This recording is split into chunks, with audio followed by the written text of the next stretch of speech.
Мектебімізде үлкен жаңалық, мына өзіміздің оқушымыз, шәкіртіміз, өздеріңіздің достарыңыз, біреуге аға, біреуге іні, Құлмахамбет баламыз мына алғашқы Тырнақалды туындысын шығарып отыр. Бұл мектеп үшін, бұл ауыл үшін өте үлкен жаңалық. Міне біз өте қуанып жатырмыз.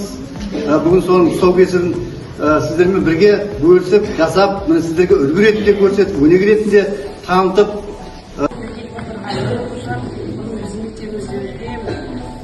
бұрын-соңды болмаған деп айтсақ та болады, себебі бұған дейін бұндайдың жасалған жоқтығын жазса да кейін жазып, ол кейін үлкейгеннен кейін бізге кітаптарын әкеліп беріп жатқан шәкірттерімізбен кездесіп отырды, бірақ мектеп қабырғасында жүріп, осындай өзінің еңбегін көрсетіп, жарыққа шығарды.